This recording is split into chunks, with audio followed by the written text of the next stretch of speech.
talk about weak solutions. And the reason we want to talk about weak solutions is that it turns out that if we're thinking about proving existence to solutions to the boundary value problems, it's easier first to prove existence of weak solutions and then talk about regularity and proving existence of classical solution. So we will be talking about the simplest example, Dirichlet problem for Poisson equation. And we assume that omega is a bounded domain in Rn with a sufficiently smooth boundary, Lipschitz boundary. And first we will start talking about homogeneous boundary condition. So consider Poisson's equation. Here delta u, delta means Laplacian in domain omega, and u vanishes on the boundary. And what we call classical solution is a solution to this problem, function u that is C2 in omega and continues up to the boundary. And by the way, I just mentioned here that existence, especially existence and uniqueness of this classical solution can be proven if the boundary is C2 and f is C1 in the closure of omega. Okay, so now let's go back to our problem, and to come to the definition for the weak solution, let's first consider the following statement.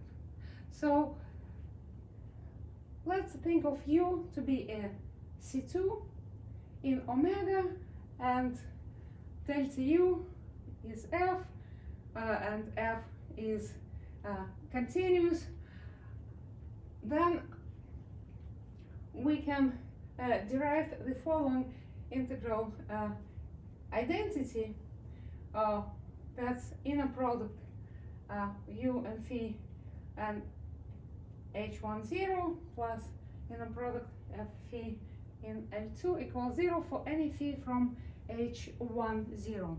And here I just put notations so you can recall what this means. So if L2 is a Hilbert space with, not if, just L2 is Hilbert space with this inner product, and then we introduced the space H1, it's such function from L2 that have first order weak partial derivatives, and those derivatives are also from L2, and this is inner product in that space.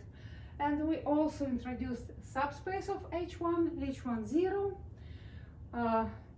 and here for H10 we have the second version of inner product. We have proven that if we consider norm in H1 and H10 for function from H10, the shorter version norm is equivalent to the longer version norm. I didn't write it here, but you can check the previous videos. Okay, so now let's go through the proof, right? So we want to have start with this equation and end up with this integral identity. So first we take our equation, multiply by function phi tilde, where phi tilde is a function from C0 infinity, right? So infinitely differentiable function with compact support in omega. So we will get this, and then we integrate both parts over omega. And now let's work on the left hand side. So in the left hand side we can do integration by parts. In video 17 we derived a formula that we call the Green's formula number 1, And here I'm copying this formula. So we write that integral of delta u phi tilde equals negative integral, where we just take one derivative and put it applied on phi tilde, and plus the integral along the boundary, and here d nu is normal derivative. And this formula was derived for functions when u and phi tilde are both from C2 in the closure of omega. So the C2 up to the boundary. So now let's see that we can apply this formula for our case. Now first let's discuss function phi tilde. Phi tilde is function from C0 infinity. Right, so and such a function can be extended to the entire Rn as C0 infinity function, right, if we extend it by giving its zero value outside of the domain omega. So these functions satisfy this condition. But function u, we said that u is C2 on omega. So if I have put here a bar, so closure of omega, then it would be also satisfying these conditions, but we don't need this because phi tilde has compact support. So compact support means that in some neighborhood of the boundary, function phi is 0. So if we have our domain omega, then we can consider support of function phi to be at a compact omega prime bar. And this distance between the boundary of domain omega prime and the boundary of domain omega, it's a positive distance, it's non-zero distance. So here there is a number delta, say some kind of a corridor, where our function phi tilde is 0. So it means that if u is C2 just in omega, we actually integrating over omega prime. So u also will be C2 in this domain up to the boundary. So the integration makes sense. And in this case, we can get rid of this integral because phi equal 0 along the boundary. And we will have only these two terms. So this one we just copied here, and this one we copied here, just in slightly shorter version.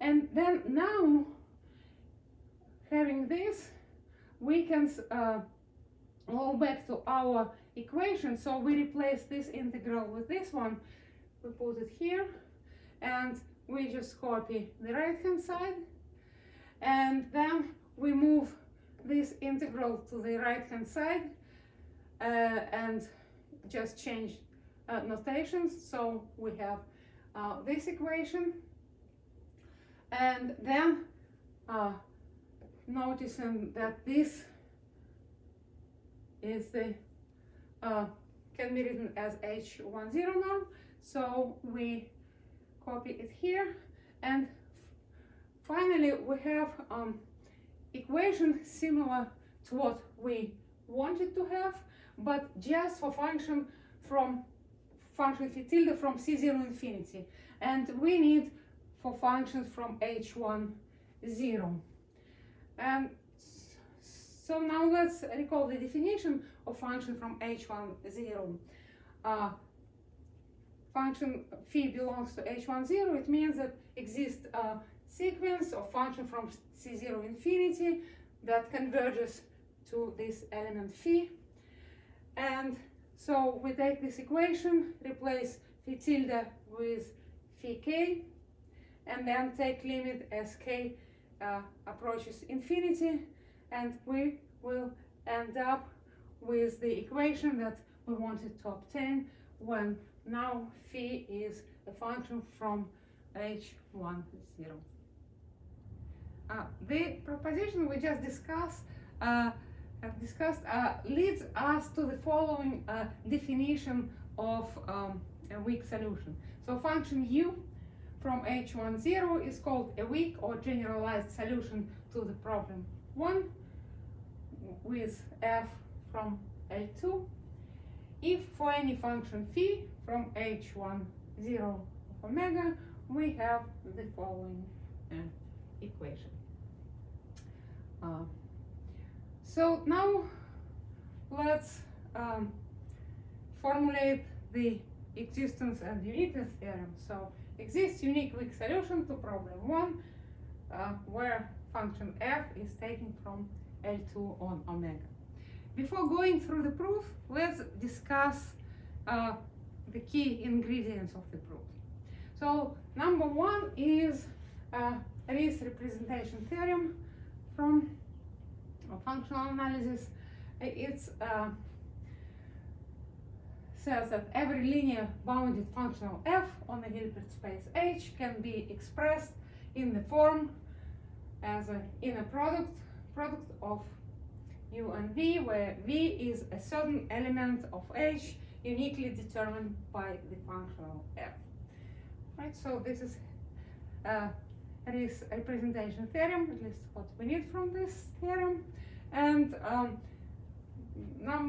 ingredient number 2 is Cauchy-Bunyakovsky-Schwarz inequality that we have already discussed, used.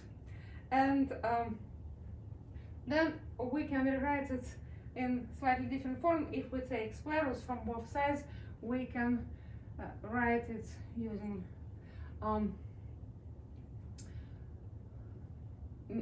norms notation. That would be more convenient for us. And ingredient number 3 is the Friedrichs inequality. And Friedrichs inequality we have proven before, so I just copied it. So C here is a constant that depends only on the domain omega. So now the proof. So we consider a functional L from H1, 0 to R. And this functional is defined as inner product, L2 inner product of f and phi with a sign minus, where phi is any element from H1, 0. And f here is f from our problem number 1. And so we define this functional, and then we claim that this functional is bounded.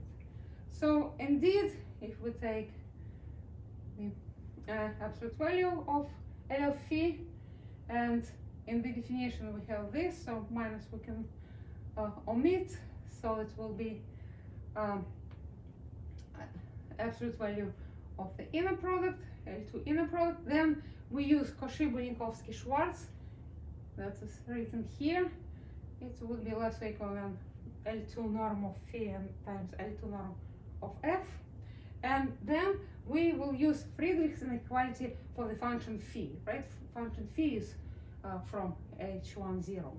And this is Friedrichs inequality for H1, 0.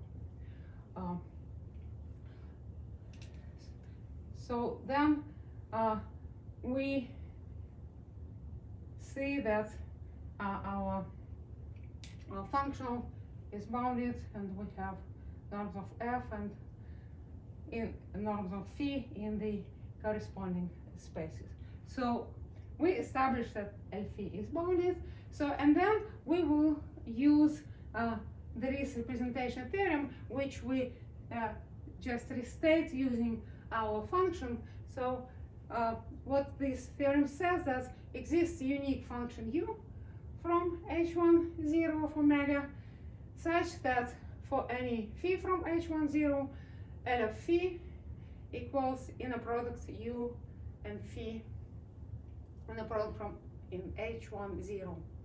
And now what we have from the representation theorem and from our description of L phi. So L phi is defined as inner product with a sign minus. Inner product is taken in L2 omega, and then we also, from this theorem, we know that it must be equal to the inner product H10 inner product of u and phi. And so this is equal to that, and if we just move this to the right hand side, we will end up with the equation that exactly describes, gives our weak solution, right? This is how we define the weak solution. So this finishes the proof. The theorem is proven. So we have proven that if we take f from L2, then exists unique weak solution to problem 1. Just a small remark that actually why we needed this representation theorem, we need it for existence. For uniqueness, we don't need it. It's possible easily to prove uniqueness without it. So let's look at this simple proof. So if we assume that we have two solutions, u1 and u2 from H10, and such that for any phi from H10, we have we have this equation, right? If u1 is a weak solution, and we have this equation if u2 is a weak solution. And then from this equation, double equality, we can get that if we take a difference u1 and u2 and inner product with phi, then it will be inner product H10 inner product, it will be 0 for any phi from H10. And then if it's for any phi, we can set phi to be the difference u1 minus u2, and then we will have here u1 minus u2 inner product with u1 minus u2, and that is just a square root norm. So norm of the difference is 0. It means that this difference u1 minus u2 is 0 almost everywhere. So now let's discuss the non-homogeneous boundary condition. So as before, we have Poisson's equation in domain omega, and instead of 0, now we have some function psi. And let's call this problem number 2. And let me remind you that the classical solution to this problem is function u, which is C2 in omega and continues up to the boundary. And such that when I plug this function into this equation, at every point it satisfies of domain omega, it satisfies the equation, and it satisfies boundary condition, coincide with function psi on the boundary. And here just I wanted to mention that classical solution exists and unique when the boundary is C2, f is C1 in the closure of omega, and psi is C. So now let's talk about weak solution. So here is the definition. So function u from H1 of omega is called a weak solution of problem 2, where we assume that f is L2 in omega and psi is H1 in omega. If two conditions are satisfied, u minus psi belongs to H10, and also for every function phi from H10, this integral identity holds. So now let's try to understand the definition. So here we said that we're looking for function from class H1. So obviously that's we are not looking for function from the space H10, because for functions from H10 their trace equals 0, right, on the boundary. So we are looking for function from the space H1. And also this condition. So why we wrote here that psi is H1 not only on the domain, on the boundary of omega, but on the entire omega. So what we could have done, we could have said that we could have defined weak solution as function from H1 such that its trace on the boundary coincide with the function psi. So in that case, we would have to accurately describe what we mean by trace for function from H1, and some textbooks do that, so we could have done this, but there is one more thing.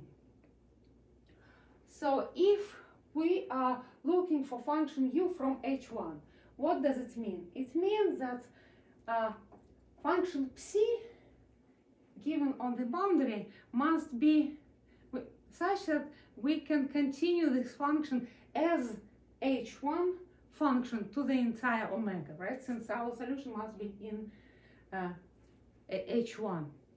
And this is not very easy question, which function is possible to continue from the boundary to the entire omega as H1. So, for instance, if it's psi is just c on the boundary, it is not enough, but if it's c1, then it would be possible to continue. But this consideration is beyond our introductory lectures, so we need such a function that we can continue into omega as H1, so we just included this into the definition. So we assume that function psi is function in H1 omega. So already we continued it. And so then to conditions. So now u minus, since u is from H1, psi is from H1, so we assume that the difference is from H10. We included this into the definition, and this integral identity is similar to what we had in homogeneous case. So now next theorem that exists unique weak solution of the problem 2. And let's start with uniqueness. So assume that there are two solutions, u1 and u2, to function from H1. So the weak solution, it means, so first condition, so they both satisfy, each of them satisfy this condition and that condition, right? From the first condition, we can say that u1 minus u2 belongs to H10. So indeed, if we take this difference, u1 minus u2, add psi and subtract psi, then we will have u1 minus psi minus u2 minus psi, and we know that each, according to our first condition, belongs to H10. So the difference between belongs to H10. And the second condition we can write this identity for the function u1. So it is here. I just put this in a product to the other side, and for the function u2 we have similar identity, and then if we subtract from the first identity the second, we will get this, right? That in a product of the difference u1 minus u2 and phi, in a product in H10 is 0, and then if we, and for every function phi from h10, so we can take this difference as function phi, plug it in here, and then we will see that u1 minus u2 equals 0 almost everywhere. So u1 and u2 coincide almost everywhere. Right, so that was uniqueness. So now let's talk about existence. As in the previous case, the proof of existence is based on the Rees representation theorem. But first, we will just do some preparations so our proof is very similar to the one we have done already. So we will consider this difference, u minus psi. And we know that this belongs to h10, and we call this difference function v. And then from here, we can write that u equals v plus psi. And then we plug this sum, v plus psi, into our integral identity. So we will have this, and then we will have v phi inner product, and psi phi inner product will move to the other side. And we just copy the last term.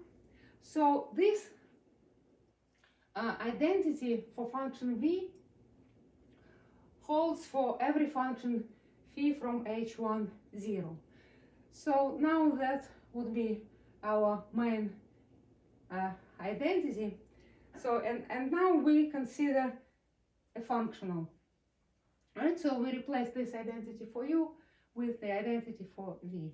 And now consider functional where we take this right hand side, put it here, and I claim that this function is linear and bounded.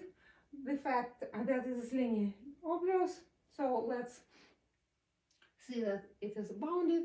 So we take absolute value of L phi, and then absolute value for sum less or equal than sum of absolute values, and then we will use Cauchy-Bonnikovsky-Schwarz inequality for this one, and the same for the second inner product with Cauchy-Bonnikovsky-Schwarz. And then from here to here, the norm of L2 norm of the gradient psi is, we know that is less or equal than norm of psi in H1 from the definition of the H1 norm. This one and that one is just the same in different notations. So here we copy f, norm of f, and we use Schwarz, Friedrich's inequality for function phi. So we have norm of phi H10 norm. And then what we have, we can pull out H10 norm of function phi, and then in the parentheses we will have H1 norm of function psi and some constant. This is constant. This constant from Friedrich's inequality depends only on the domain omega, and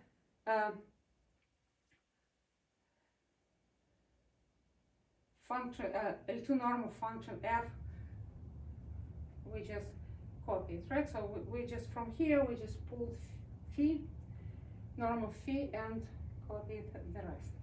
And so for given function psi and f, we can see that our functional L of phi is bounded.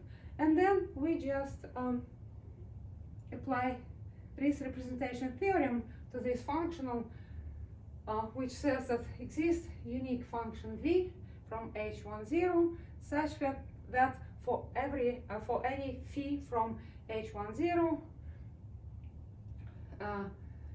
L of phi equals inner product H10 inner product of v and phi.